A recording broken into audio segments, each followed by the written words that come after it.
बिस्मिल्लाहिर्रहमानिर्रहीम। अस्सलामु अलैकुम वरहमतुल्लाहि वबरकातुहू। वजीफ़ा अल्लाहुस्समद। एक वजीफ़ा मैंने पढ़ा है अल्लाहुस्समद का। इससे पहले भी कुछ वज़ाइफ मैं अर्ज़ कर चुका हूँ। एक बामोकल भी है और ये है बेमोकल, यानी कि सिर्फ अल्लाहुस्समद का। तो ये अल्लाहुस्समद का वजीफ़ा है और ये है कि अल्लाहुस्समद की आपने ज़कात कैसे अदा करनी है। कि वैसे तो अल्लाहुस्समद के आपको वजीफ़े और भी मिलेंगे, लोग आपको बताएंगे और आपने पढ़े भी होंगे, लेकिन अल्लाहुस्समद इसकी आप ज़कात कैसे अदा कर सकते हैं और इसकी ज़कात अदा करने के बाद फिर आप जो भी अमल करेंगे उसमें जो पावर होगी वो ज़्यादा होगी। और फिर एक बार आप इसकी ज़कात अदा कर लें, उसके बाद फिर हमेशा हमेशा के लिए आप इसके आमिल हो जाएंगे। फिर जब चाहेंगे आप इससे कोई भी काम आप लेना चाहें आप ले सकते हैं। अल्लाहुस्समद की पावर और इसके फ़ज़ाइल के मुतल्लिक़ बहुत सारी मालूमात मैं पहले भी अर्ज़ कर चुका हूँ। अब दोबारा अगर अर्ज़ करूँगा तो वीडियो लंबी होगी। सिर्फ जो अल्लाहुस्समद की ज़कात है वो अदा करने का आपको जो आसान तरीका है वो अर्ज़ करता हूँ। और ये जो तरीका है ये मर्द के लिए भी है और ये औरत के लिए भी, यानी कि मर्दों ख़वातीन के लिए ये यकसा है। और ये है 20 दिन का, जिसको हम अमूमन 21 दिन का कहते हैं। 20 दिन तक पढ़ाई मुकम्मल हो जाती है और एक दिन जो हमारा होता है वो इजाफी होता है, ताकि जो कोई कमी बेशी रह गई हो या पढ़ाई में तो वो जो है वो बराबर हो जाए। तो ये 20 दिन का यानी कि 21 दिन का ये वजीफ़ा है और 21 दिनों में आपने अल्लाहुस्समद की ज़कात अदा करनी है।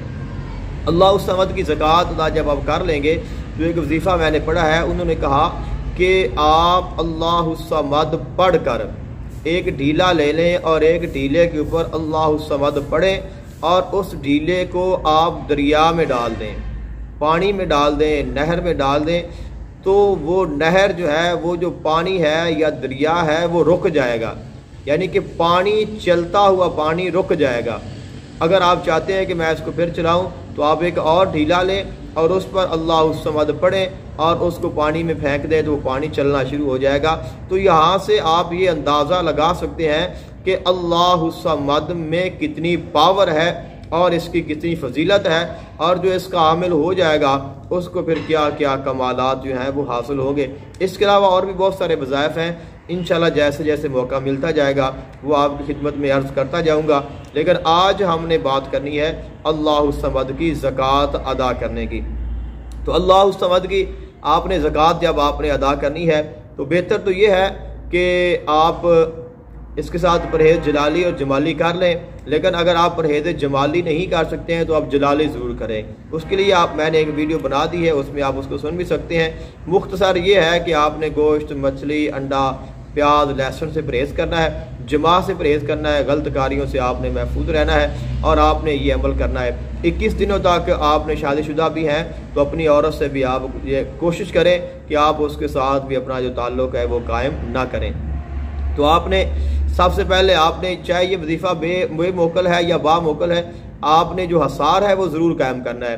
तो सबसे पहले आपने एक छुरी अपने पास महफूज रखनी है जो आपकी ख़ास हो, उसके साथ खुशबू अपने साथ रखें जो आपकी ख़ास हो, और उसके साथ ही एक तस्बीह आप ले लें जो आपकी ख़ास हो। वो 1000 वाली ले लें, 1100 वाली ले लें या 100 वाली ले लें, वो आपकी मर्ज़ी है, लेकिन तादाद आपने पूरी करनी है। उसके बाद आपने असवार बनाना है। असवार बनाने के बाद आपने अलहदा जगह पे आपने बैठ जाना है जहाँ पे आपको कोई तंग ना करे, जिसको हम खलवत कहते हैं। तो ये पढ़ाई आपने खलवत में बैठकर, तन्हाई में बैठकर आपने ये पढ़ाई करनी है। पहले भी अर्ज़ कर चुका हूँ कि मुनासिब है कि आप खुले आसमान के नीचे बैठकर पढ़ाई करें, लेकिन अगर खुले आसमान के नीचे जगह नहीं मिलती है तो आप मस्जिद में या मकान के अंदर भी आप बैठकर पढ़ाई कर सकते हैं, कोई हरज नहीं है। लेकिन अगर आप बाहर कहीं फसलों में पढ़ाई करते हैं किसी मकान के अलावा, तो फिर आप दरख्त के नीचे ना बैठें, दरख्त से दूर जहाँ के पे आपके सर पर कोई दरख्त वगैरह की शाख वगैरह ना हो, वहाँ पे खुले आसमान के नीचे बैठकर आपने पढ़ाई करनी है। तो सबसे पहले आपने 100 मरतबा दरूद पाक पढ़ना है। बेहतर यह है कि आप दरूद इब्राहिमी पढ़ लें। तो 100 मरतबा आपने दरूद पाक पढ़ना है और उसके बाद आपने 6300 मरतबा अल्लाहुस्समद को पढ़ना है। 6300 मरतबा, 6300 मरतबा आपने अल्लाहुस्समद को पढ़ना है और उसके बाद आपने 100 मरतबा दुरूद पाक पढ़ देना है। तो अब आपका ये जो वजीफ़ा है वो एक दिन का मुकम्मल हो गया है। इस तरह आपने 20 दिन तक आपने इसको पढ़ना है और 21 दिन आपने पूरे करने हैं। वो मैंने आपको एहतियातन बता दी है। वैसे 20 दिन ही होते हैं और जो 40 दिनों का होता है वो 40 दिन ही होते हैं। अमूमन हम कहते तो हैं कि 21 दिन या 41 दिन, लेकिन वजीफ़ा 20 दिनों और 40 दिनों का ही होता है। और जो एक दिन होता है वो इजाफी और एहतियाती होता है, वो भी ज़रूर करना चाहिए। तो जब ये अमल आप कर लेंगे तो उसके बाद आप अल्लाहु समद के आमिल हो जाएंगे।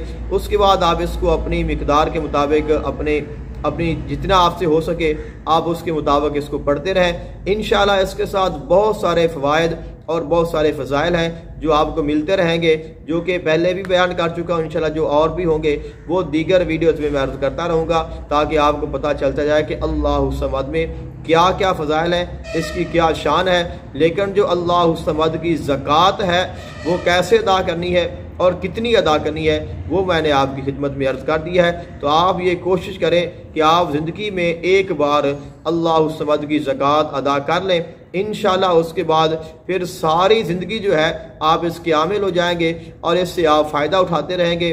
माल में, दौलत में, रिज़्क़ में, जाहो जलाल में, इसके बहुत सारे फ़ज़ाइल हैं जो आप देखेंगे आपको महसूस होंगे।